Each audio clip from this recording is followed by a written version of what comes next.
Halo semua, kembali lagi bersama AA Bray, the young man behind this voice.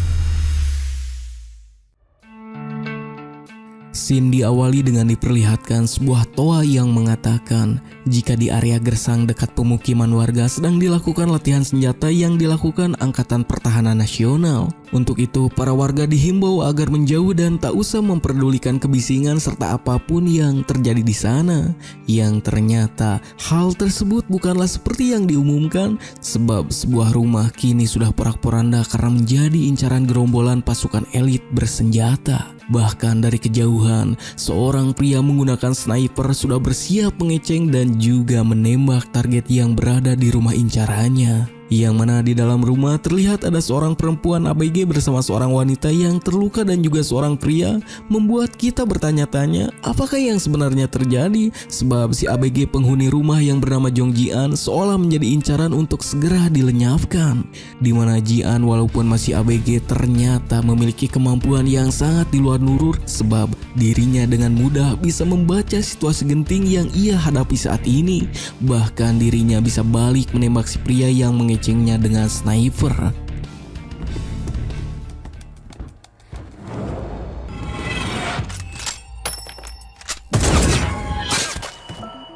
Entah apa yang sebenarnya terjadi, sebab scene kemudian flashback sebelum peristiwa itu terjadi, lebih tepatnya ketika Ji-an berada di kantor polisi dikarenakan pria yang mencoba memperkaosnya malah ia buat tawehwo atau babak belur.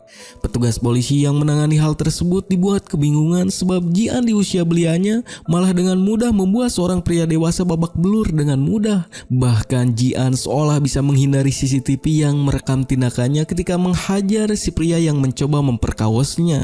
Hingga karena Ji-an dianggap sebagai korban, dirinya pun dibebaskan. Namun tak lama Ji-an mendapatkan panggilan jika pamannya yang bernama Jong Jin-man kini telah meninggal karena bundir. Sontak saja mendengar itu, Ji-an langsung bergegas pergi ke rumah pamannya, dimana di dalam perjalanan Ji-an terus berpikir karena tak percaya jika pamannya yang selama ini membesarkannya tiba-tiba meninggal apalagi bundir.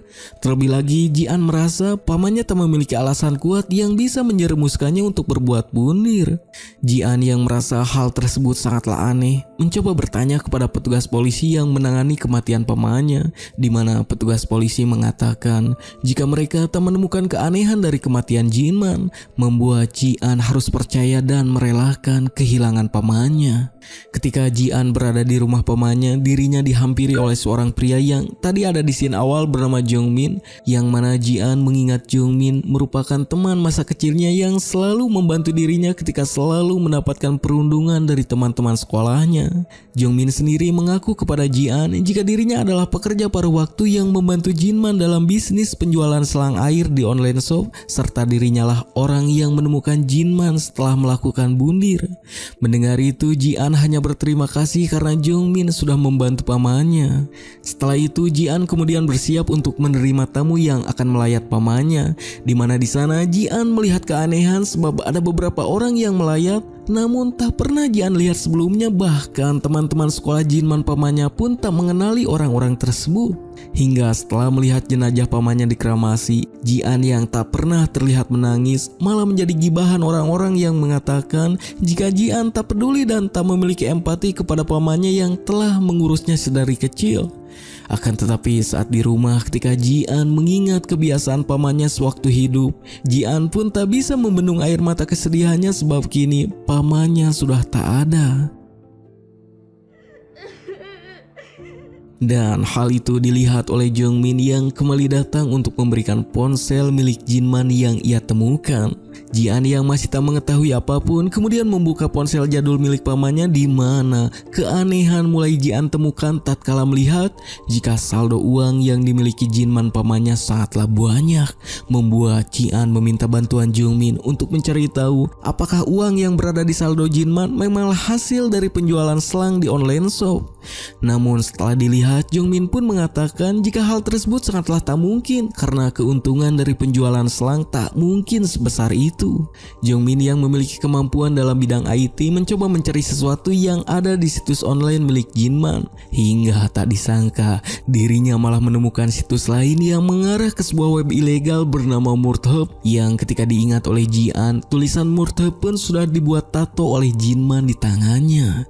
Merasa hal tersebut sangatlah mencurigakan, Jian menyuruh Jongmin untuk masuk ke dalam situs tersebut hingga mereka pun dibuat tercengang sebab ternyata situs Murthub merupakan situs perdagangan senjata ilegal yang dikelola oleh Jinman.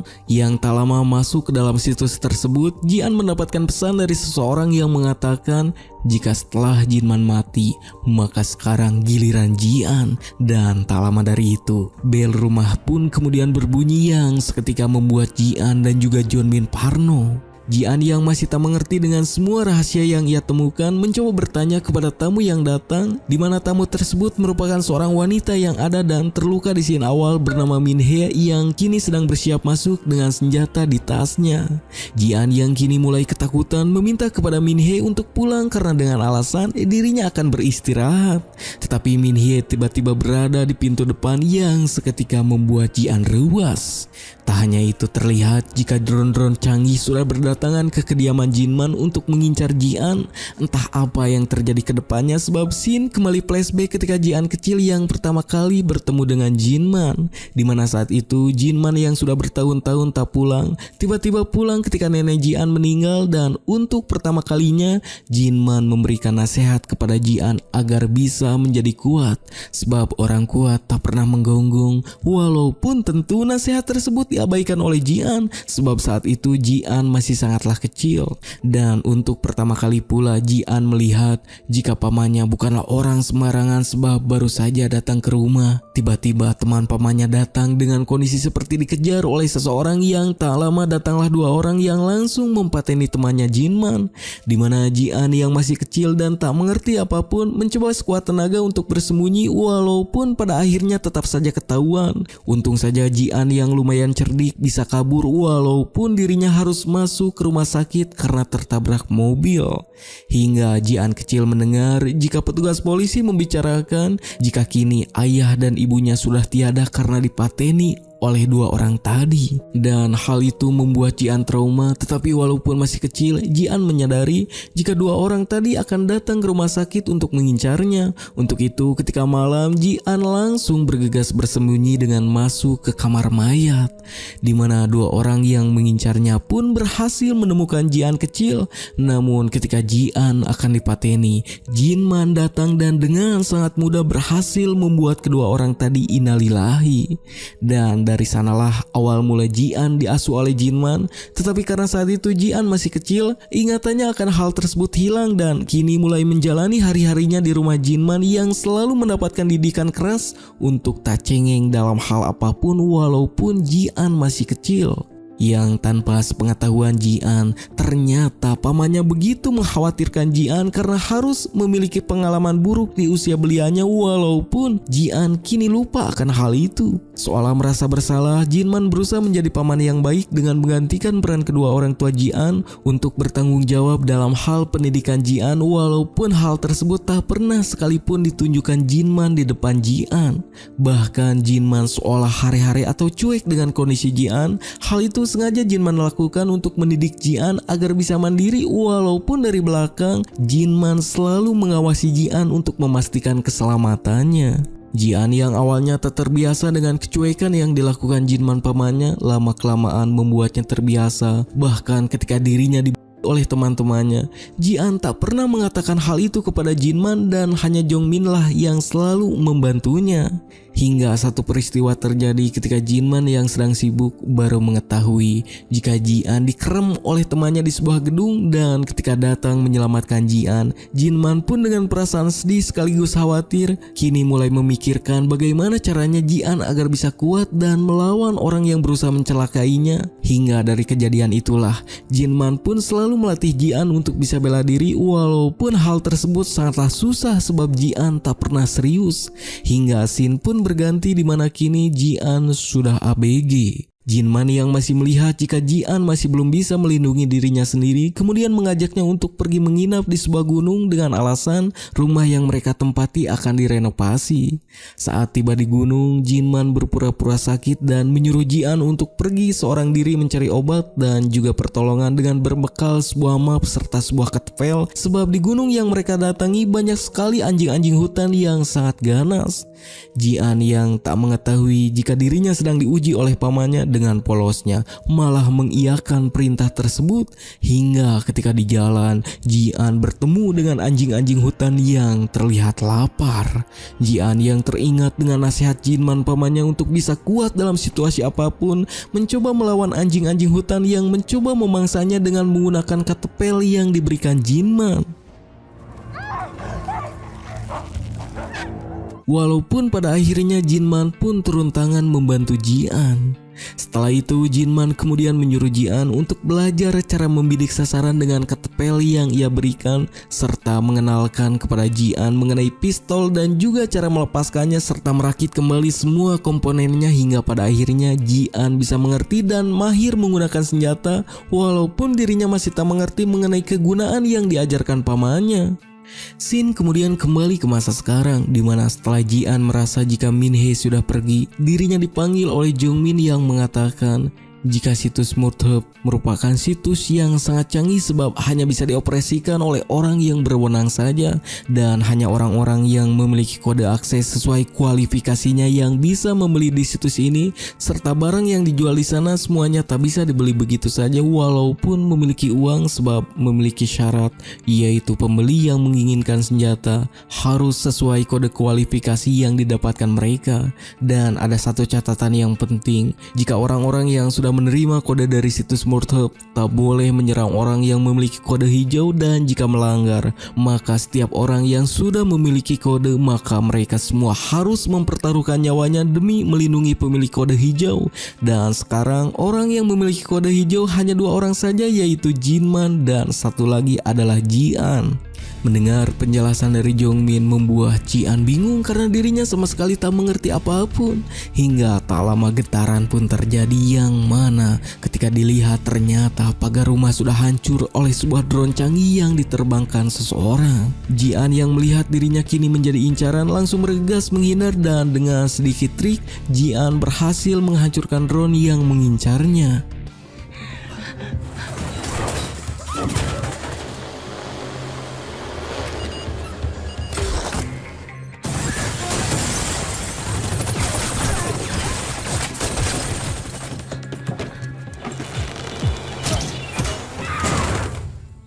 Setelah itu kita lalu diperlihatkan jika gerombolan pasukan elit yang di scene awal sedang menuju ke rumah ternyata merupakan pasukan elit khusus yang sudah terbiasa melakukan pertempuran, di mana mereka diketuai oleh si bapak-bapak botak bernama Mr. Kim. Sementara setelah Jian berhasil menghancurkan drone yang tadi mengincarnya, dirinya bersama Jong-min mencoba bertahan dengan menggunakan pintu lemari yang terbuat dari besi. Bermodalkan ketapel, Jian mencoba menghancurkan drone lainnya, tetapi karena drone tadi sangatlah canggih serta dibekali senjata mutakhir, Jian bersama Jong-min langsung terpental. Hingga ketika nyawa keduanya di ujung tanduk, Min-hee datang untuk menolong Jian.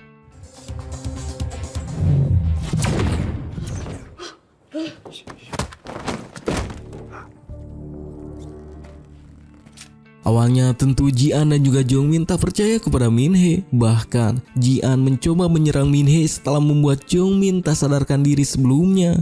Tetapi dengan sangat mudah Min-hee malah bisa melumpuhkan Jian dan langsung menyeken tangan Jian dengan sebuah alat, yang mana alat tersebut menunjukkan jika Jian memiliki kode hijau. Setelah memastikan itu, Min-hee pun berkata jika Jian sangatlah berbeda dengan Jinman yang akan melakukan apapun dengan penuh perhitungan. Untuk itu jika Jian ingin selamat, maka Jian harus bergerak seperti Jinman, sebab hal tersebutlah yang bisa menyelamatkan Jian. Jian yang masih menganggap jika Min-hee adalah orang yang akan mencelakainya malah kembali mencoba melawan Min-hee, hingga Min-hee yang menyadari ada seseorang yang sedang mengincar Jian dari jauh dengan sniper langsung menendang Jian untuk menyelamatkannya. Di tengah situasi genting itu, Min Hee kemudian sedikit menceritakan jika kedatangannya untuk melindungi Ji-an sebab Ji-an memiliki kode hijau seperti Jinman. Tetapi Ji-an masih tak percaya hingga Min Hee pun mengatakan jika Ji-an harus mengingat nasib seseorang yang mencoba mencelakai Ji-an sebelumnya dari mulai Ji-an kecil sampai sekarang, sebab orang-orang tersebut tiba-tiba menghilang atau langsung pindah sekolah, dan hal tersebut dikarenakan dirinya, dan hal itu merupakan tugasnya untuk melindungi orang yang memiliki kode hijau seperti Ji-an. Dan setelah menerangkan itu, Min Hee yang merasa situasinya semakin gawat mencoba melemparkan bom asap agar membuat pandangan Songju, si pria yang mengincar mereka dengan sniper, tak dapat dengan mudah melihat posisi mereka. Tetapi Songju memerintahkan seseorang untuk menggunakan drone agar menghilangkan asap yang menghalangi pandangannya. Hal tersebut yang tadi waspadai oleh Min Hee membuatnya lengah, dan Songju pun berhasil melukai lengannya. Hingga scene pun seperti kejadian di scene awal yang mana kini kondisi Ji-an, Min Hee dan juga Jung Min sedang menjadi sasaran Songju, serta tak jauh gerombolan pasukan elit yang dipimpin Mr. Kim si bapak botak akan segera datang. Di tengah situasi itu, Ji-an kemudian teringat dengan nasihat Jinman mengenai titik buta yang tak bisa dilihat. Untuk itu Ji-an pun mencoba menggunakan kaca untuk bisa melihat posisi Songju. Walaupun tentu saja Songju langsung menjeder kaca yang coba digunakan Ji-an. Tak menyerah, Ji-an terus mencoba untuk melihat posisi dan juga titik buta Songju hingga Ji-an berhasil mengetahui jika Songju tak bisa membidiknya jika dirinya berada di atas. Setelah memastikan itu, Ji-an langsung melompat untuk mengambil pistol yang dijatuhkan Min Hee di balik sofa. Dan setelah membalikan sofa, Ji-an dan juga Min Hee malah dibuat terkejut sebab di bawah sofa terdapat bedil sniper yang sengaja ditaruh oleh Jinman, dan langsung menggunakan sniper itu untuk balik menyerang Songju. Tetapi percobaan Ji-an meleset sedikit membuat Songju masih selamat. Memanfaatkan kesempatan itu, Min Hee kemudian berlindung di balik sofa untuk memberikan waktu bagi Ji-an dan juga Jong Min agar pergi dari sana. Hingga salah satu bawahan Mr. Kim sudah berada di sana dan berniat mempateni Jong Min. Untung saja dengan sangat cekatan Min Hee berhasil mendahului bawahan Mr. Kim, dan setelah itu menyuruh Ji-an dan juga Jong Min untuk bergegas pergi ke tempat kerja Jinman, sebab di sana terdapat ruang rahasia sementara dirinya akan menahan pasukan Mr. Kim serta Songju. Setelah Ji-an dan juga Jong Min pergi, Min Hee langsung membidik Songju yang mana tembakannya sedikit meleset dan hanya membuat bawahan Songju tilar dunia. Setelah itu, Min Hee kemudian beradu tembakan dengan gerombolan pasukan Mr. Kim yang semakin ngasrek masuk. Min Hee yang melihat bawahan Mr. Kim mengejar Ji-an langsung bergegas untuk menolong Ji-an. Sementara Ji-an sesampainya di ruangan kerja Jinman kemudian melihat ada sebuah lift rahasia yang bisa diakses setelah memasukkan kode. Ji-an yang tak tahu kode tersebut awalnya mencoba memasukkan tanggal lahir Jinman dan juga dirinya. Namun kode itu selalu gagal hingga Ji-an berusaha mengingat perkataan Jinman yang berkaitan dengan nomor, dan teringatlah jika Jinman pamannya selalu menyuruh Ji-an untuk mengingat nomor induk siswa Ji-an, dan setelah memasukkan nomor itu lift tersebut bisa diakses yang mana tak lama Ji-an dan juga Jong Min lalu dibawa ke bawah lantai yang mana sesampainya di bawah Ji-an dan juga Jong Min begitu colohok karena di sana terdapat begitu banyak senjata serta peralatan canggih.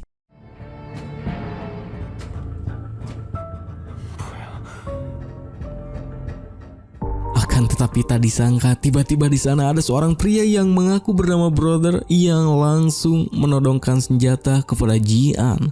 Brother ya. Lanjut. Sementara itu Min Hee yang masih berada di atas yang sedang mencoba menghadang gerombolan pasukan Mr. Kim dengan pengalaman serta kepintarannya, dirinya langsung mematikan semua lampu, dimana ketika salah seorang bawahan Mr. Kim menyalakan lampu senjata yang ia gunakan, Min Hee pun langsung menjedornya hingga pulang ke rahmatullah. Mr. Kim yang sudah ngalang-lang buana serta berpengalaman dalam situasi seperti ini menyuruh seluruh bawahannya untuk mematikan lampu, sebab yang mereka hadapi saat ini adalah Min Hee yang merupakan orang jenius dalam hal mekanik.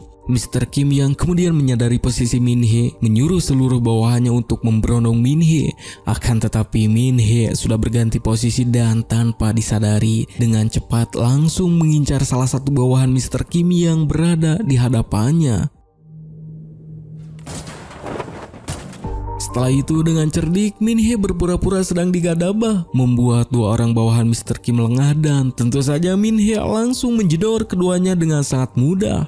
Setelah itu Min-hee kembali mengincar bawahan Mr. Kim yang sedang sendiri, walaupun kali ini Min-hee hampir tertembak. Mr. Kim yang melihat cahaya dari atap karena tembakan bawahannya menyuruh semua bawahannya yang masih tersisa untuk menderedet atap gedung supaya posisi Min-hee bisa diketahui. Tetapi Min-hee bukanlah kaleng-kaleng di mana dengan memanfaatkan cahaya dirinya malah berhasil mempateni sisa bawahan Mr. Kim yang masih hidup. Dan kini Min-hee pun tinggal berurusan dengan Mr. Kim yang dari percakapan keduanya menandakan jika dulu mereka adalah satu divisi. Min-hee yang masih muda berhasil memberikan sedikit luka kepada Mr. Kim, walaupun tentu saja hal tersebut tak membuat Mr. Kim oleng. Bahkan dengan pengalamannya Mr. Kim malah berhasil memojokkan Min-hee, bahkan dirinya bisa membuat Min-hee tak berdaya. Akan tetapi tanpa diduga Mr. Kim, ternyata sayatan luka yang tadi dilakukan Min-hee tak hanya sebatas itu, sebab Min-hee sudah menanamkan racun ke dalamnya yang seketika Mr. Kim pun langsung tilar dunia. Kembali kepada Ji-an yang sudah ditodong oleh si brother untuk memborgol Jong-min. Tetapi Ji-an dengan cerdik memanfaatkan kelengahan si brother dan dengan ilmu kanuragan yang dulu ia pelajari, Ji-an berhasil membuat si brother tak sadarkan diri. Hingga scene pun kembali flashback ketika Ji-an yang saat itu dekat dengan pria dan dirinya pun memiliki perasaan kepada si pria yang merupakan teman sekolahnya malah diganggu oleh Jinman dan juga Pasin temannya Jinman. Karena hal itu si pria yang dekat dengannya pun menjadi takut dan menganggap jika Ji-an adalah orang yang aneh. Kesal kepada Jinman pamannya karena membuat pria yang ia sukai menjadi takut, Ji-an mencoba menyerang Jinman pamannya. Akan tetapi Jinman dengan mudah menghindari serangan Ji-an. Ji-an yang sangat kesal kepada pamannya mencoba terus untuk bisa menghabak Jinman, tetapi kenyataannya sekalipun Ji-an tak pernah bisa menyerang Jinman. Membuatnya kesal hingga Ji-an melihat jika Pasin temannya Jinman memiliki kemampuan seni bela diri Muay Thai yang sangat mumpuni. Dan untuk menghabak Jinman sekali saja, Ji-an pun membujuk Pasin agar mau mengajarinya seni bela diri Muay Thai yang awalnya Pasin tak mau mengajari Ji-an karena terlalu lemah. Namun dengan bujukan akan memberikan semua uang gaji yang ia dapat dari kerja paruh waktunya, Pasin pun akhirnya setuju untuk mengajari Ji-an seni bela diri Muay Thai, yang mana tentu hal tersebut sebenarnya disuruh oleh Jinman. Demi bisa menghabak pamannya, Ji-an tak mau menyerah walaupun Pasin memberikan latihan fisik yang sangat berat. Dan beberapa kali Ji-an hampir gagal karena beratnya latihan yang diberikan Pasin. Tetapi entah dari mana Ji-an setiap hari malah semakin semangat. Bahkan dirinya selalu menambah jam latihan di luar latihannya dengan Pasin, serta selalu memanfaatkan jam istirahatnya ketika menjadi pekerja paruh waktu. Hingga setelah sekian lama akhirnya Ji-an berhasil menguasai bela diri Muay Thai, walaupun saat itu dirinya masih belum bisa menghabak Jinman pamannya yang memiliki refleks serta kecepatan di luar nalar, sebab Pasin terlebih dahulu pergi setelah menganggap Ji-an kini sudah kuat. Itu dibuktikan ketika Ji-an yang sedang berjalan, dirinya melihat teman perempuannya sedang digoda oleh 3 lelaki hidung belang, di mana Ji-an yang penasaran dengan kemampuannya mencoba mengalahkan ketiga pria hidung belang itu sendirian, di mana dengan dirinya yang telah dilatih oleh Pasin, Ji-an dengan satu pukulan berhasil membuat 2 orang pria hidung belang itu nyunghit.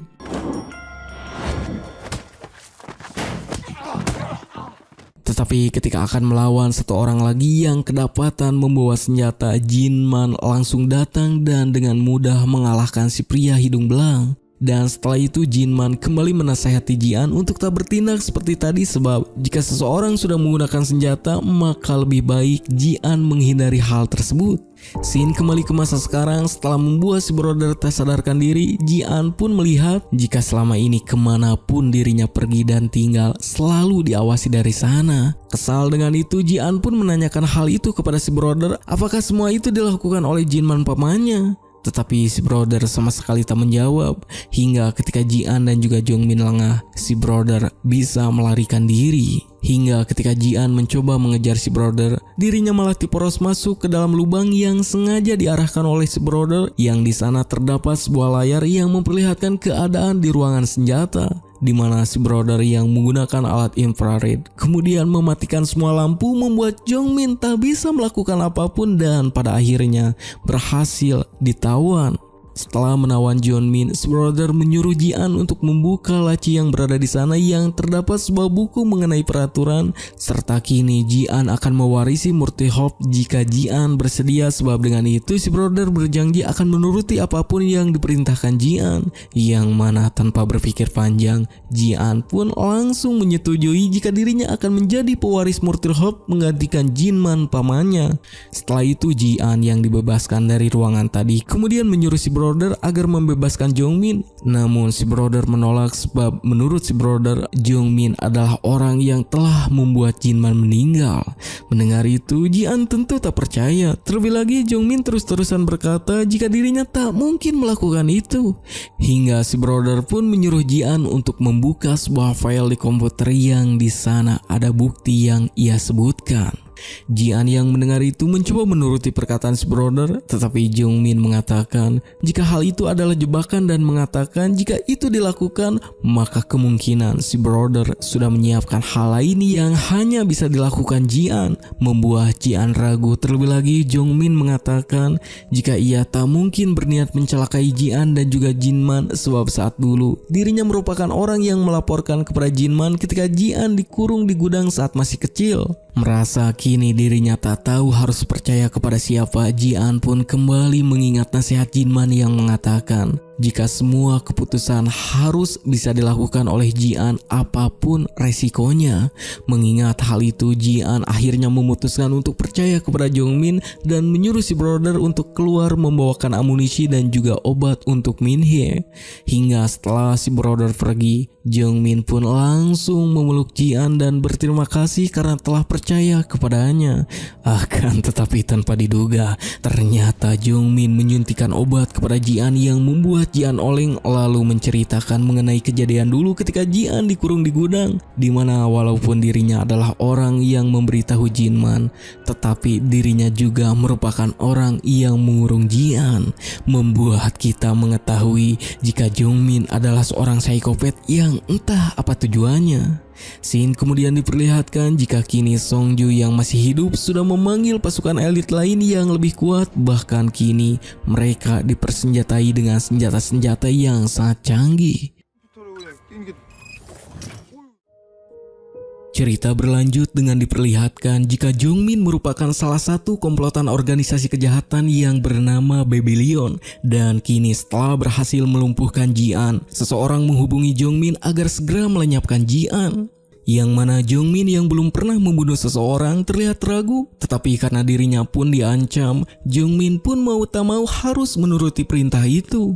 Namun sebelum Jongmin mempateni Ji-an, Ji-an pun bertanya bagaimana orang seperti Jongmin bisa membuat Jinman pamannya kehilangan nyawa. Mendengar itu Jongmin lalu menceritakan kenapa dirinya bisa mengetahui perusahaan Murti Hope serta menjadi orang suruhan Babylon.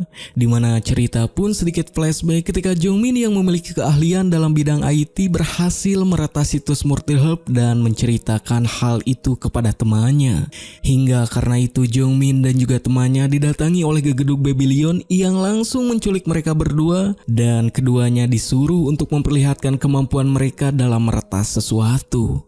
Hingga Jongmin yang memiliki kemampuan IT luar biasa berhasil menyelesaikan perintah itu lebih dulu dibanding temannya, sementara temannya langsung dieksekusi saat itu juga. Hingga diperlihatkanlah jika Jongmin mempunyai watak psikopat sebab kematian temannya malah membuatnya tersenyum. Sesudah berhasil meyakinkan gegeduk Babylon dengan kemampuan IT-nya, Jongmin lalu disuruh untuk mendekati Jinman dengan tujuan mengambil alih perusahaan Murti Hope. Di mana berbekal Jongmin yang dulu dekat dengan Ji-an, Jinman pun tanpa menaruh curiga menerima Jongmin menjadi pekerja paruh waktu, yang mana hal itu selalu dimanfaatkan oleh Jongmin untuk mencari informasi mengenai situs Murti Hope secara diam-diam. Yang entah mengapa Jinman yang sebenarnya sudah mengetahui jika Jongmin merupakan mata-mata yang disuruh gegeduk Babylon, malah seolah memberikan akses agar Jongmin bisa masuk ke situs Murti Hope dan hampir berhasil mengakses situs Murti Hope sepenuhnya. membunuhnya. Namun gegeduk Babylon yang merasa Jongmin terlalu lama menyelesaikan tugasnya terlihat menyuruh salah satu bawahannya untuk melenyapkan Jongmin, tetapi Jongmin menawarkan kesepakatan lain agar nyawanya diampuni dengan membunuh Jinman yang selalu diincar oleh Babylon namun selalu gagal. Di mana Jongmin yang kini mengetahui kelemahan terbesar Jinman yaitu Jian, kemudian memanipulasi suara Jian seolah Jian sedang disekap oleh kelompok Babylon. Dan jika Jinman ingin Jian selamat, maka Jinman harus mengorbankan nyawanya. Dan rencana tersebut pun berhasil sebab Jinman yang merasa nyawa Jian dalam bahaya pada akhirnya mengorbankan dirinya agar Jian bisa selamat dengan cara melakukan bundir. Mendengar dan melihat alasan Jinman mati dikarenakan dirinya, Jian pun begitu terpukul serta begitu murka kepada Jongmin karena telah tega melakukan semua itu kepada dirinya dan juga pamannya. Jian yang kini memiliki alasan untuk membalas Jongmin dan semua orang yang telah mengincar pamannya, kemudian memikirkan sesuatu agar bisa lepas dari sekapan yang dilakukan Jongmin. Di mana dirinya pun yang melihat Jongmin masih naif, mencoba mempengaruhi Jongmin dengan mengatakan jika Jongmin hanya pesuruh yang sok cerdas sebab setelah tak diperlukan lagi, Jongmin pun akan dilenyapkan layaknya sampah dan jika berhasil membunuhnya pun, maka Minhye pasti akan mempateni Jongmin sebab dirinya merupakan pemilik kode hijau yang harus dilindungi. Mendengar perkataan Jian membuat Jongmin bimbang, tetapi karena merasa dirinya akan berguna, Jongmin pun pada akhirnya tetap mencoba mempateni Jian, yang mana Jian yang sudah bersiap langsung mempiting Jongmin serta menggigit Jongmin dan langsung kabur setelah melakukan itu sebab Jongmin memegang senjata. Jongmin yang merasa dibodohi mencoba menembak Jian, namun ia meleset dan langsung mengejar Jian untuk segera ia lenyapkan. Di momen itu Jian mencoba kembali mengingat nasihat Jinman agar bisa selamat di situasi seperti itu. 위기의 순간에선 Setelah mengingat nasihat Jinman, Jian pun merencanakan sesuatu untuk mengalahkan Jongmin. Berbekal barang-barang yang ada, Jian berhasil menjebak Jongmin dengan cara dipangrod dan langsung menghabaknya sampai Tawehwo.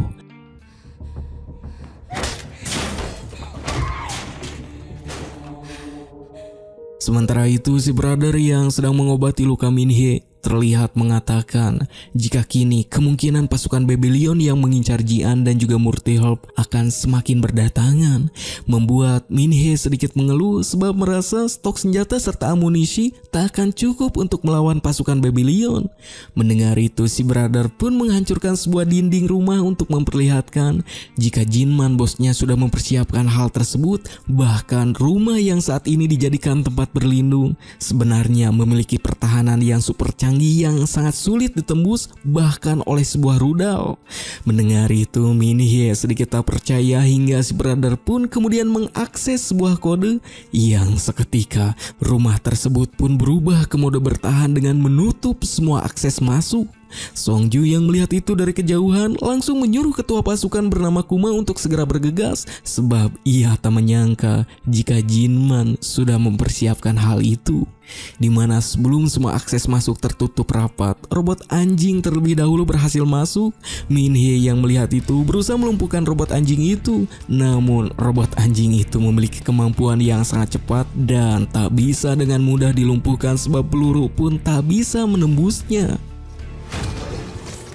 Brother yang melihat situasi semakin riweh kemudian menyuruh Minhye untuk mundur karena dirinya akan menutup pintu yang menjadi akses satu-satunya ke tempat Jian. Hingga pasukan yang dipimpin Kuma pun berdatangan dan berhasil masuk sebab si robot anjing berhasil menahan salah satu pintu masuk dan kini mereka berkumpul untuk membobol pintu akses ke tempat Jian yang di dalamnya berjaga Minhye dan juga si brother. Minhye yang mengetahui situasi semakin tak terkendali kemudian menyuruh si brother untuk membawa senjata sebab dirinya akan bersiap untuk menyergap pasukan yang sudah masuk ke dalam. Shin kemudian kembali kepada Jian setelah berhasil mengalahkan Jongmin, dimana ketika melihat dari CCTV mengenai keadaan di luar yang semakin paciwe, membuatnya bertanya-tanya tujuan Jinman pamannya membuat Murti-Help serta menjadikannya sebagai pewaris, hingga Jian pun dengan seksama kembali membaca buku panduan Murti-Help yang ditinggalkan Jinman, dimana di sana tertulis wasiat Jinman Jika kebingungan melanda Ji-an mengenai situasi yang terjadi sekarang dengan memberikan dua pilihan, yaitu jika Ji-an ingin lari dari situasi sekarang, maka Jinman sudah menyiapkan jalan keluar untuk kabur, serta identitas baru dan juga uang sebagai bekal bagi Ji-an untuk memulai hidup barunya. Awalnya Ji-an yang tak mau riweuh dengan situasi berbahaya yang tak ia mengerti saat ini, mencoba memilih pilihan pertama. Tetapi melihat semua barang miliknya saat kecil disimpan dengan rapi oleh Jinman, serta Jinman mengorbankan nyawanya demi melindunginya, pada akhirnya Ji-an pun memilih pilihan kedua, yaitu mempertahankan dan melindungi Murti-hub bersama orang-orang yang akan melindunginya. Kembali ke atas, di mana saat ini robot anjing super canggih terlihat melubangi akses pintu menuju tempat Ji-an, dan setelah berhasil melubangi pintu, si robot anjing pun langsung mengeluarkan gas dengan tujuan melumpuhkan Min-hee dan juga si brother. Namun Min-hee dan juga si brother sudah bersiap, di mana Min-hee langsung menyuruh si brother untuk membuka pintu yang seketika berhasil melumpuhkan robot anjing untuk sesaat. Dan setelah itu Min-hee dengan sangat cerdik melemparkan flashbang yang seketika membuat pasukan yang dipimpin Kumara ranyai. Di momen itu Min-hee langsung menerjang untuk mempiting salah satu pasukan serta mendredet satu persatu pasukan. Dan setelah itu, bak di film-film action pada umumnya, Min-hee langsung berlindung di sebuah sofa untuk menghindari tembakan ke arahnya, dan dengan skill mekanik di luar Nurul, dirinya berhasil melumpuhkan sisa pasukan yang dipimpin Kuma, membuat si brother yang kini dibantu Ji-an memiliki kesempatan untuk melumpuhkan sisa pasukan yang tersisa. Min-hee yang kini mendapatkan luka karena aksi barusan kemudian kembali melompat ke dalam ruangan tadi, di mana Kuma, si ketua pasukan yang masih hidup, mencoba menembak Min-hee yang sudah terluka. Tetapi tak disangka Ji-an membawa dua buah granat yang langsung ia lemparkan ke arah Kuma hingga boom, ledakan pun terjadi. Songju yang melihat itu dari kejauhan menyuruh si pengendali robot anjing untuk mengecek keadaan dan mencoba menghubungi Kuma apakah masih selamat atau sudah innalillahi. Yang entah bagaimana, ternyata si Kuma masih hidup, bahkan kini berhasil menembak Min-hee. Ji-an yang melihat itu dengan kemampuan bela diri yang diajarkan Pasin mencoba melawan Kuma. Akan tetapi kemampuan gelut si Kuma pun tak kalah hebat, membuat Ji-an berhasil dilumpuhkan dan langsung melaporkan kepada Songju mengenai hal tersebut. Akan tetapi tanpa diduga si Kuma dari belakang, seseorang langsung mempateninya, yang mana orang tersebut tak lain adalah Pasin, guru bela diri Ji-an sekaligus kawan Jinman.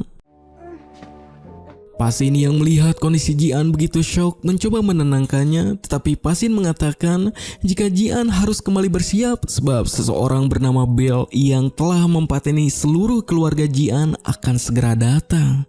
Kita pun diperlihatkan jika sedari tadi kejadian yang terjadi ternyata dilihat oleh gegeduk Babylon lewat kamera yang dipasang di robot anjing, di mana seseorang dengan ciri-ciri mata codet menyuruh dua orang pasukan elitnya untuk turun tangan, yang mana dua orang tersebut adalah dua orang pria yang datang ke pemakaman Jinman.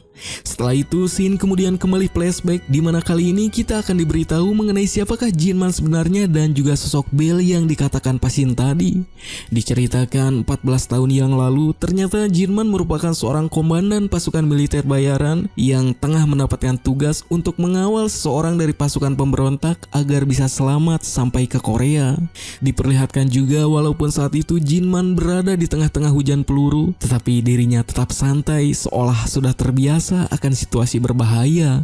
Dan diperlihatkan pula jika Pasin serta temannya yang telah mati di scene awal merupakan bawahannya. Di tengah situasi yang berbahaya seperti itu, Jinman dengan sangat dingin dan tak sedikit pun takut malah menyuruh bawahannya untuk tetap tenang, sebab percaya jika Songju dan juga Bell serta bawahannya yang lain akan membantu mereka. Lalu kita pun diperlihatkan Songju bersama salah satu pasukan sedang adu regeng dengan pasukan pemberontak, hingga ketika keduanya sudah tak memiliki harapan untuk hidup karena pasukan pemberontak yang semakin berdatangan, Bell seorang diri berhasil melumpuhkan pasukan pemberontak itu. Dari ekspresi serta senyuman yang diperlihatkan Bell, situasi berbahaya seperti itu sekarang malah membuatnya semakin bersemangat. Dan dirasa Songju beserta rekannya sudah selamat, dirinya kemudian berpamitan sebab akan melakukan sesuatu. Songju yang saat itu memiliki tugas sebagai sniper untuk menyelamatkan Jinman berhasil menjalankan tugasnya dengan baik, membuat Jinman dan pasukannya yang tadi berada di tengah-tengah hujan peluru berhasil selamat. Hingga Jinman mendapatkan laporan jika Bell dan juga Songju belum sampai ke markas walaupun misinya sudah selesai. Merasa ada sesuatu yang tak beres, Jinman pun meminta Pasin untuk ikut dengannya ke tempat Bell dan juga Songju, yang mana ternyata saat itu diperlihatkan jika Bell malah keluar dari misi dengan mendatangi warga sipil yang dekat dari lokasi misinya karena dirinya belum puas mempateni orang-orang, yang mana hal tersebut dilihat oleh rekannya yang tadi bersama Songju dan mempertanyakan perbuatan Bell. Tetapi tak disangka Songju ternyata malah menembak rekannya itu agar apa yang dilakukan Bell tak dilaporkan.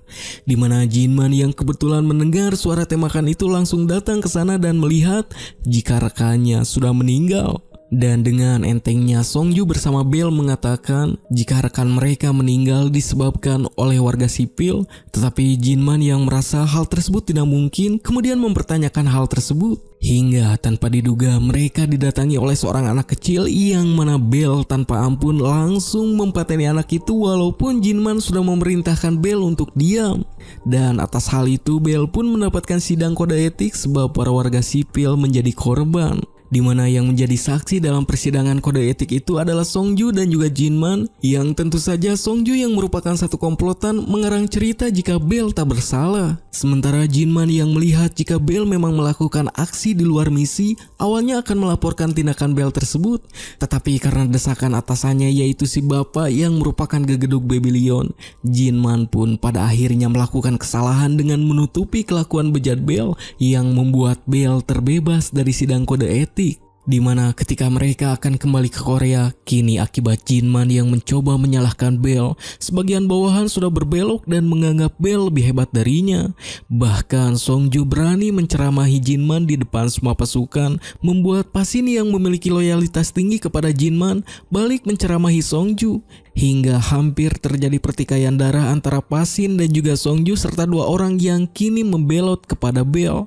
Jinman yang melihat itu menyuruh semua bawahannya untuk diam, tetapi Songju tak sedikit pun menuruti perintah Jinman. Akan tetapi ketika Bell menyuruhnya duduk, Songju pun langsung menurut begitu saja. Yang mana dari sanalah awal mula Jinman meminta kepada atasannya agar tak lagi menjadikan Bell sebagai bagian dari pasukan yang ia pimpin. Namun atasannya mengatakan jika dirinya akan mengabulkan permintaan Jinman setelah misi besar yang akan mereka jalani, yaitu menangkap gerbong narkoba Laos. Di mana sang atasan yang sudah mengetahui kelakuan Bell menyuruh Jinman untuk menangkap ketua gerbong narkoba itu hidup-hidup sebelum Bell membunuhnya. Hingga ketika misi itu dilakukan, Jinman yang merasa jika dirinya masih atasan Bell, kemudian mewanti-wanti Bell untuk tak melakukan sesuatu di luar misi dan menyerahkan orang-orang yang tak bersenjata ke petugas polisi setempat. Mendapat perintah itu tentu saja Bell menolak, tetapi melihat mata Jinman yang begitu serius, Bell pun pada akhirnya mengiyakan perintah Jinman. Hingga ketika misi dijalankan, Bell terlihat gabut sebab dirinya dan juga rekan-rekannya dengan sangat mudah menyelesaikan misinya tanpa sedikit pun perlawanan. Hingga rekannya menemukan dua orang pria bersembunyi tanpa memegang senjata dan seolah sudah pasrah. Yang mana Bell melihat dua orang pria itu membuatnya merasa memiliki sesuatu untuk dijadikan hiburan. Terlebih lagi kini rekan-rekan setimnya yang berada di sana merupakan orang yang sudah menganggapnya lebih hebat daripada Jinman. Terlebih lagi Jinman dan pasukannya sedang sibuk untuk menangkap ketua gerbong narkoboy. Untuk itu Bell yang sedang gabut kemudian menjadikan dua pria yang tak bersenjata sebagai mainan dengan mempateni mereka secara perlahan. Hingga setelah itu Songju yang sedang mengecek keadaan sekitar kemudian menemukan beberapa wanita penghibur yang sedang bersembunyi. Bell yang mendapat informasi itu dari Songju langsung mendatangi tempat wanita tadi dan seolah akan menyelamatkan mereka. Namun dengan biadabnya Bell malah memasukkan sebuah peledak yang seketika membuat para wanita tadi tilar dunia. Dimana kita pun diperlihatkan jika Bell merupakan psikopat sadis yang tak memiliki perasaan, bahkan dirinya seolah menikmati hal mengerikan yang ia lakukan. Yang tak lama Jinman beserta pasukannya yang mendengar ledakan tadi terlihat datang dan alangkah terkejutnya Jinman ketika melihat perbuatan edan yang dilakukan Bell hanya untuk bersenang-senang. Jinman yang merasa marah langsung menodongkan senjata kepada Bell, tetapi sebagian pasukannya yang sudah menganggap Bell sebagai atasan, mereka balik menodongkan senjata kepada Jinman, membuat sebagian pasukannya yang masih setia pun menodongkan senjata untuk membela Jinman. Jinman yang merasa jika dirinya saat ini mempateni Bell hanya akan membuat bawahannya pun terluka, akhirnya mengurungkan niatnya hingga setelah itu Jinman pun menyuruh meledakkan tempat itu dan kembali ke markas.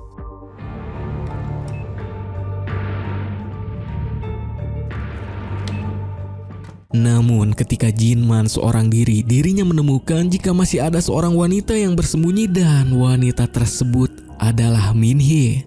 Jinman yang tak mau lagi ada korban kemudian memutuskan untuk menolong Minhee dengan menyuruhnya bersembunyi lagi dan berjanji akan kembali setelah memastikan seluruh pasukannya dan juga Bell pergi. Hingga setelah dirasa pasukannya dan juga Bell pergi, Jinman pun langsung bergegas untuk menolong Minhee sebab tak lama lagi peledak yang sudah dipasang akan ngebeleduk. Namun tak diduga ketika akan keluar, psikoplok Bell sudah ngejegah sebab ia telah menyadari gerak-gerik Jinman. Jinman yang mengetahui jika Bell berniat mempateni Minhee berusaha menembaknya, tetapi Bell dengan sigap berhasil menghindar dan kini malah balik menyudutkan Jinman. Jinman yang tak punya pilihan lain kemudian memutuskan untuk melakukan buy-one dengan Bell, yang tentu saja dengan senang hati Bell pun meladeni tantangan Jinman, di mana Jinman yang memiliki kecepatan serta intuisi dalam hal pergelutan awalnya berhasil membuat Bell terluka.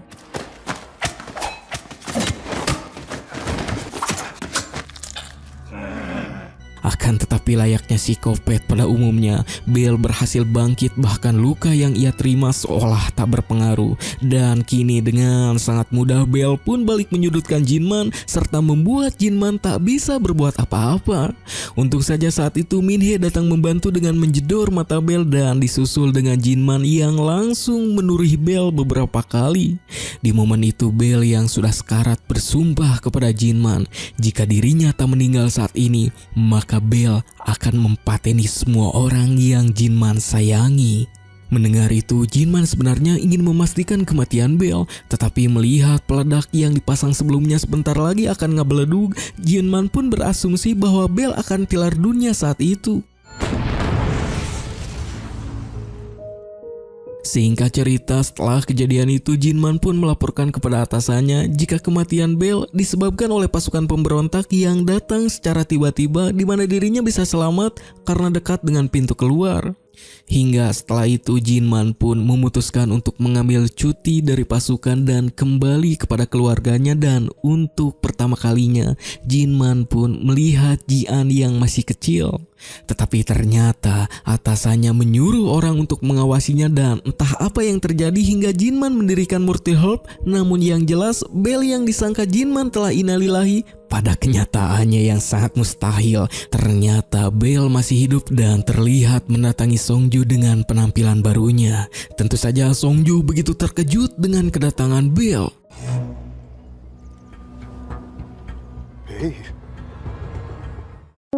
Cerita masih melanjutkan di masa lalu, tepatnya ketika Jinman sesudah memutuskan untuk cuti dari pasukan militer. Tanpa Jinman ketahui, Bell ternyata masih hidup dan kini sudah mengumpulkan semua pasukan untuk membalas perbuatan Jinman. Kita lalu diperlihatkan Minhee yang ternyata dititipkan oleh Jinman kepada teman baiknya bernama Honda untuk dirawat sementara. Sementara Jinman sendiri setelah memutuskan cuti, terlihat dirinya kini menyibukkan diri untuk berkumpul bersama ibu dan juga kakak serta kakak iparnya yang adalah orang tua Jian. Hingga tak lama dari itu, karena kondisi kesehatan ibu Jinman yang semakin menurun, Jinman pun terlihat selalu menghabiskan hari-harinya di rumah sakit untuk menemani sang ibu.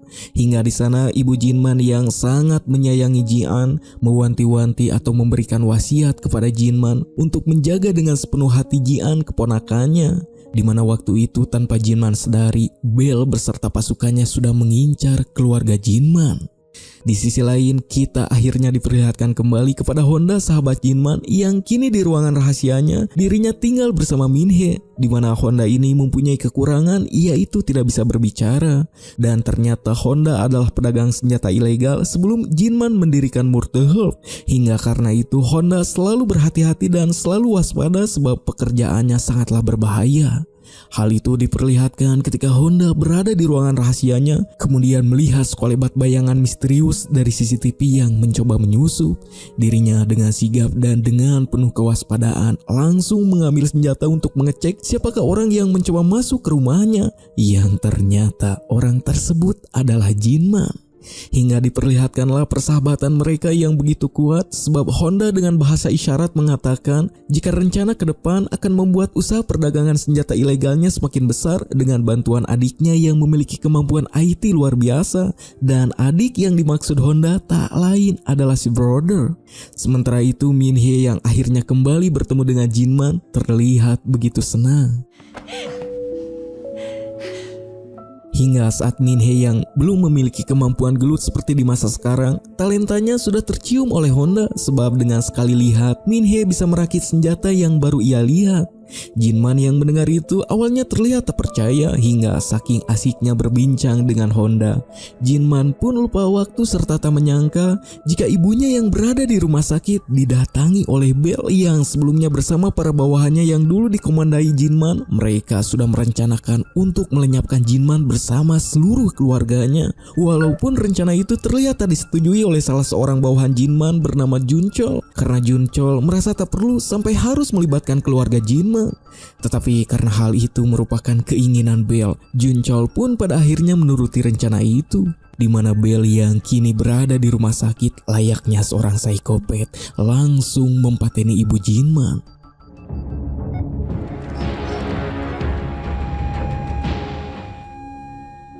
Jinman yang merasa kematian ibunya tak wajar, kemudian meminta kepada kakaknya untuk melakukan autopsi. Tetapi karena merasa hal itu tak perlu, kakak Jinman pun menolak usulan Jinman sebab ia menganggap kematian ibunya karena penyakit yang diderita hingga terjadi perdebatan antara keduanya. Jinman yang melihat Ji-an kecil malah membuat ibunya repot, pada akhirnya membawa Ji-an kecil pulang yang tanpa dirinya duga Songju bersama yang lainnya terlihat datang ke acara pemakaman ibunya. Yang seperti kita duga tujuan Songju tak lain untuk mempateni kedua orang tua Ji-an dengan cara berpura-pura meminta bantuan untuk membawa karangan bunga yang ia bawa. Padahal Songju membawa kedua orang tua Ji-an ke tempat sepi yang di sana Belle dan yang lainnya sudah bersiap untuk mempateni keduanya dengan cara kejam seperti biasanya. Jinman yang berada di rumah bersama Ji-an dan belum mengetahui situasi yang terjadi, tiba-tiba mendapatkan panggilan dari Junchol yang mengatakan jika Belle masih hidup dan saat ini sedang mengincar Jinman. Mendengar informasi tersebut, Jinman yang mengetahui Belle merupakan sosok psikopat kemudian meminta bantuan Honda sahabatnya untuk segera datang melindungi Ji-an sebab dirinya berencana pergi ke pemakaman untuk menyelamatkan orang tua Ji-an. Dimana sebelum pergi, Jinman memberikan nasihat pertamanya kepada Ji-an agar tak membukakan pintu kepada siapapun jika tak bisa menebak kode yang telah ia berikan. Tak lama Jinman pergi, Ji-an kecil pun terlihat didatangi pembunuh bayaran. Untung saja dengan nasihat Jinman tadi, Ji-an kecil tak membukakan pintu. Hingga tak lama Honda datang dan terjadilah pergelutan antara dirinya bersama sang pembunuh bayaran.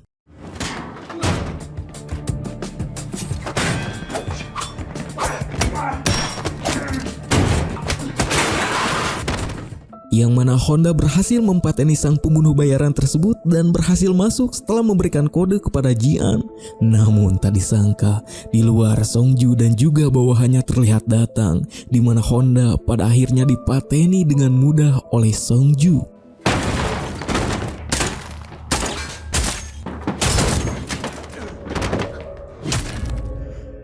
Sementara itu, Jinman yang menyadari situasi semakin gawat mencoba menghubungi Honda untuk segera membawa Ji-an pergi.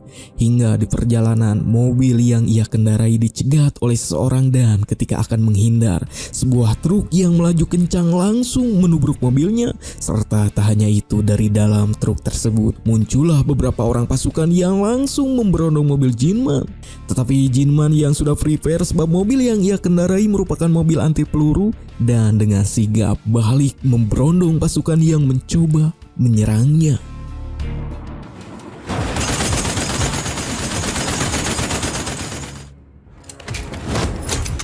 Hingga di sana Jinman yang mendapatkan luka harus kabur sebab pasukan yang lain mulai berdatangan. Sementara di rumah Jian yang kini menjadi sasaran Songju dengan cerdiknya berhasil selamat setelah bersembunyi di balik jendela dan melompat ke sebuah sofa. Walaupun akhirnya Jian harus dibawa ke rumah sakit setelah tertabrak mobil. Tetapi hal itu menyebabkan nyawanya selamat sebab Songju yang tak mau ada saksi menyuruh bawahannya untuk berhenti. Di sisi lain, Min-hee yang berada di ruangan rahasia Honda menyadari jika dirinya didatangi oleh beberapa orang suruhan Bell. Untung saja Min-hee saat itu yang belum mahir seperti sekarang berhasil melumpuhkan bawahan Bell yang berjumlah 3 orang dengan rencana cerdik yang ia buat.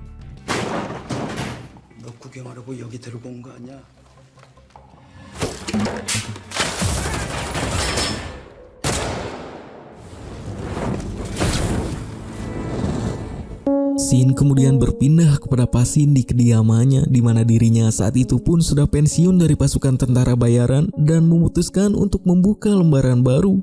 Hingga Pasin melihat di rumahnya ada seseorang yang terluka dan ketika didekati, orang tersebut adalah Jinman. Pasin yang merupakan bawahan setia Jinman tanpa pikir panjang langsung mengobati luka Jinman saat itu. Hingga ketika kondisi Jinman sudah mulai membaik, Jinman pun menceritakan semuanya kepada Pasin. Tetapi Pasin yang tak mau lagi terlibat meminta maaf kepada Jinman bahwa dirinya tak bisa membantu.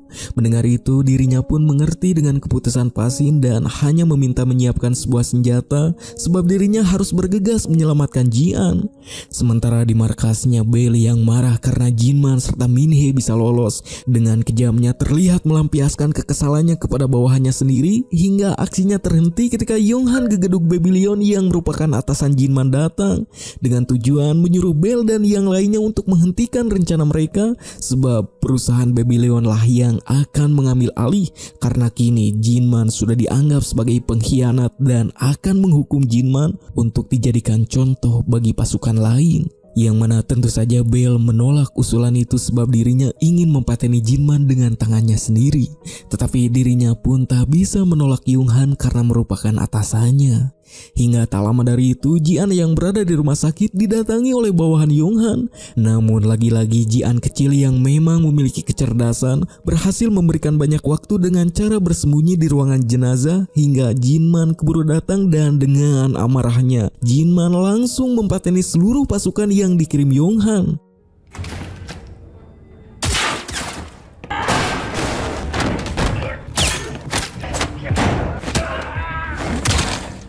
Di mana saat itu ketika Jinman akan membawa Jian pergi dari rumah sakit, sebenarnya Bell hampir menyergap Jinman, tetapi rencana Bell terhalang sebab di sana terlalu banyak saksi mata.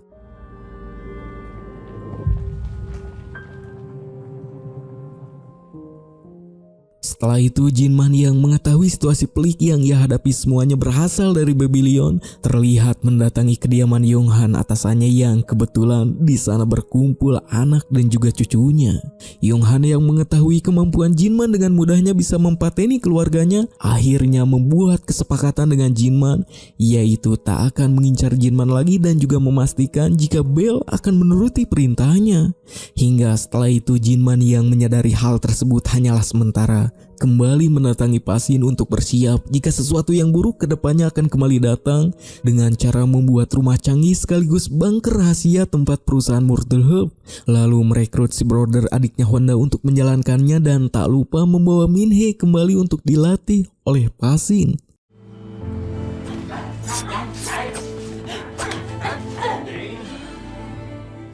Serta tak lupa Jinman selalu melatih Jian sedari kecil untuk siap menghadapi situasi apapun. Setelah itu, Shin kemudian kembali ke masa sekarang di mana terlihat Songju bersama si kembar yang adalah rekan seperjuangannya di pasukan militer terlihat bersiap untuk menyerang secara langsung rumah yang kini ditempati Jian. Sementara itu di dalam rumah, Pasin yang baru datang terlihat sedang mengobati Min-hee yang terluka parah. Di sisi lain, si brother yang mencoba masuk ke dalam bunker rahasia melalui jalan yang sebelumnya dilewati Jian kemudian menyadari jika jalan tersebut tak bisa lagi dilalui sebab Jinman sebelumnya telah memasang perangkap yang otomatis akan aktif jika di dalam bunker rahasia tak ada seorang pun yang memiliki akses. Menyadari itu, dengan bahasa terbata-bata si brother pun mencoba menerangkan apa yang ia temukan kepada Pasin dan yang lainnya jika mereka tak bisa masuk ke bunker rahasia selama 24 jam. Mendengar itu, tentu saja Pasin semakin khawatir dengan keselamatan Jian sebab kemungkinan hal buruk akan semakin berdatangan. Dan tak lama si brother menyadari jika seseorang di dalam bunker rahasia sedang mengakses server perbelanjaan Myrtle Hub, yang ternyata orang tersebut adalah si koplok Jongmin yang mana dirinya dengan keadaan tawehwoh yang sebelumnya dihajar oleh Jian berhasil terbebas dan kini berencana menyerang Jian serta berusaha menyerang perusahaan Babylon karena dirasa dirinya sudah tak dianggap. Menyadari rencana Jongmin, Jian menyuruh si brother untuk segera menghentikan aksi Jongmin. Hingga tak lama hal tak terduga terjadi sebab robot anjing yang sebelumnya telah dilumpuhkan Minhe tiba-tiba bergerak kembali, di mana Pasin yang melihat itu mencoba menghancurkan si robot anjing. Akan tetapi si robot anjing mengeluarkan gelombang sonar yang seketika membuat semua orang tak berdaya.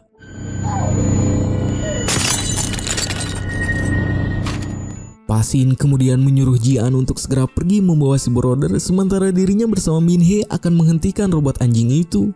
Namun tiba-tiba sebuah mobil kemudian datang menerobos yang memblokade tempat Jian saat ini, dan tak lama dari dalam mobil muncullah si bebenguk Songju dan juga si kembar.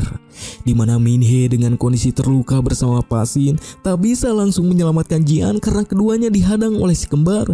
Pasin yang melihat Minhe terluka parah kemudian menantang si kembar yang merupakan rekannya di pasukan militer untuk berduel menggunakan senjata tajam, di mana tantangan itu diterima oleh si kembar.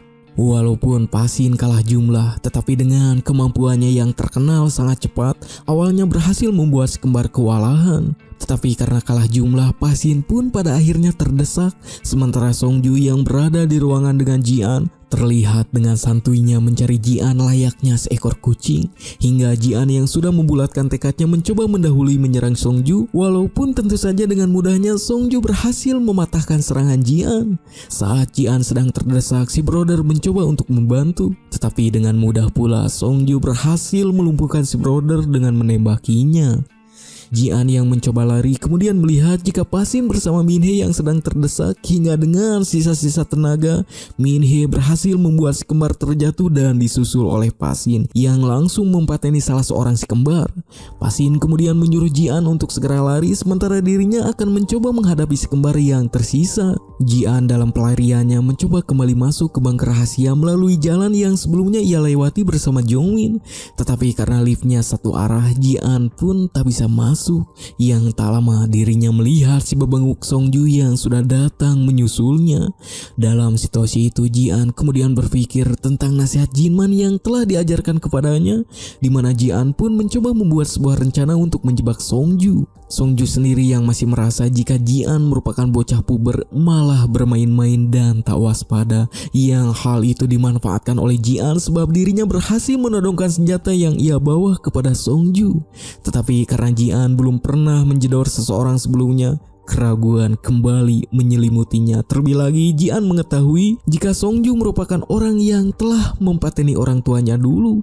Bersamaan dengan itu, keduanya dibuat terkejut sebab lift dari bawah bunker tiba-tiba naik, di mana hal itu dimanfaatkan oleh Songju untuk bersembunyi dari todongan Jian. Sementara itu, orang yang menaiki lift dari bawah bunker adalah Jongmin, di mana dirinya yang tak mengetahui situasi saat ini langsung mengambil deredet yang tergeletak. Sambil menembakkan senjata yang ia bawa, dirinya akan membalas perbuatan Jian serta membuat perhitungan dengan perusahaan Babylon. Hingga tak sadar senjata yang Jongmin bawa kehabisan peluru, di mana tentu saja Songju langsung keluar dan tanpa banyak cocot langsung mengkampak Jongmin sampai innalillahi. Hal itu pun dimanfaatkan oleh Jian untuk masuk ke dalam bunker, yang tentu saja Songju yang sudah mengetahui jalan masuk pun menyusul Jian. Songju yang baru pertama kali masuk ke dalam bunker begitu terkejut sekaligus kagum sebab tak menyangka jika Jinman membuat sebuah bunker rahasia yang sangat canggih. Songju yang kini diberikan tugas oleh Babylon untuk mempateni Jian agar bisa merebut bunker rahasia milik Jinman, kini mulai serius tak seperti tadi sebab merasa jika Jian Ji-an bukanlah ABG labil, yang mana Song-ju dengan segudang pengalamannya langsung mencari Ji-an yang terus-terusan bersembunyi. Bahkan Song-ju memasang sebuah alat peledak tempel untuk menjebak Ji-an. Ji-an sendiri yang sudah terbiasa menghadapi situasi berbahaya, kini mencoba tenang dan mencari kesempatan untuk mendahului Song-ju. Walaupun hampir saja Ji-an celaka ketika dirinya tanpa sadar menyentuh peledak tempel yang dipasang oleh Song-ju sebelumnya, tetapi Ji-an kembali bangkit dan melanjutkan rencananya menjebak Song-ju. Sementara di atas, kembar yang sedang mengejar Pasin, dirinya tanpa sadar malah mencoba memasuki jalan yang sebelumnya dikatakan si brother sudah tertanam ranjau. Hingga ketika memaksa masuk, si kembar pun seketika pulang ke Rahmatullah karena sebuah ledakan terjadi. Kembali ke bunker rahasia, Song-ju yang masih mencari Ji-an tanpa sengaja melihat sebuah bercak darah yang ditinggalkan Ji-an, membuatnya yakin jika dirinya saat ini akan dengan mudah menyergap Ji-an. Hingga sebuah forklift yang ditumbangi Ji-an berhasil menabraknya, tetapi Song-ju dengan sigap berhasil menghindar. Namun Song-ju melupakan peledak tempel yang ia tanam dan terjadilah senjata makan tuan. Tetapi walaupun begitu, Song-ju terlihat masih jag-jag. Namun dirinya tak menyadari jika kini Song-ju telah masuk ke jebakan yang sudah disiapkan Ji-an, yaitu tubuhnya sudah dibasahi oleh bensin dan Ji-an pun sudah bersiap menodongkan senjata. Song-ju yang merasa Ji-an tak akan berani menjedernya sebab belum pernah melakukan itu mencoba memprovokasi Ji-an. Namun Ji-an mengatakan jika dirinya memang tak berani menjeder seseorang secara langsung, tetapi dirinya mampu menembak sebuah lantai.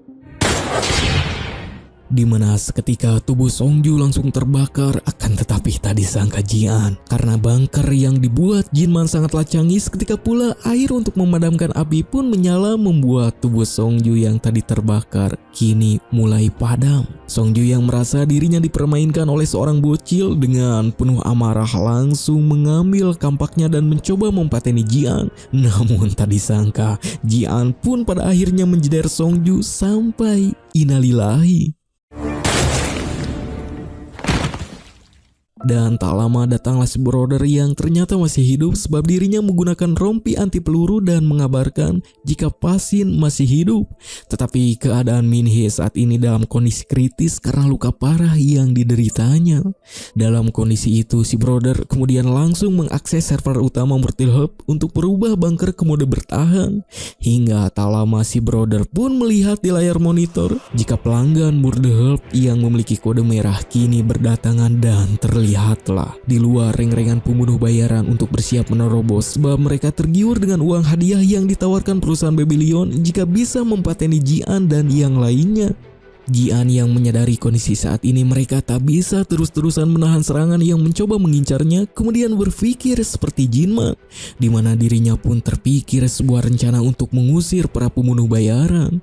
Hingga ketika para pembunuh bayaran itu berdatangan, mereka semua dikejutkan dengan sebuah suara dari Ji-an serta si brother yang sudah bersiap membawa sesuatu.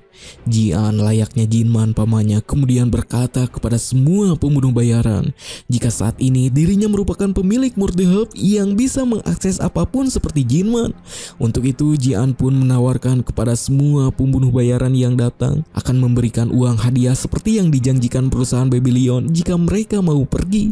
Dan jika mereka tetap memaksa untuk menyerang, maka nasib mereka akan berakhir sama persis seperti Song-ju. Yang mana para pembunuh bayaran itu pun dibuat terkejut ketika melihat hulu Song-ju yang dibawa si brother.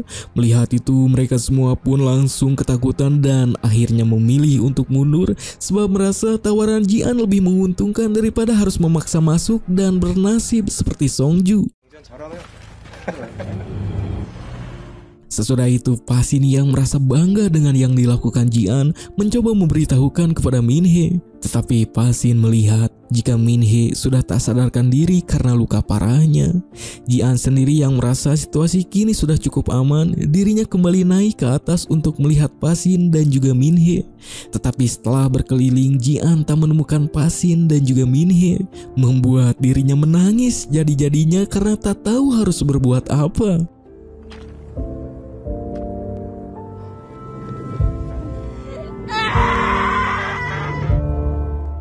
Di tengah kesedihan yang Jian rasakan, dari kejauhan Jian melihat sebuah kendaraan yang kembali datang. Merasa jengkel, Jian pun memberanikan diri untuk menghadang kendaraan itu seorang diri yang ternyata kendaraan tersebut bukanlah musuh, melainkan tim pembersih jasad seperti di film John Wick kalau kalian nonton. Dan ternyata mereka semua adalah kelompok netral karena memiliki kode kuning, dan ketua regu pembersih itu adalah orang yang pernah ditemui Jian. Singkat cerita, pagi pun Caang, Jian yang sedang merenung sambil melihat tim pembersih, dirinya kembali mendapatkan informasi jika sebuah mobil sedang menuju ke sana, di mana Jian pun bersama regu pembersih itu terlihat bersiap jika mobil yang datang adalah musuh. Akan tetapi Jian pun terlihat terkejut sekaligus tak percaya sebab orang yang keluar dari mobil tak lain adalah Paman Jinmang.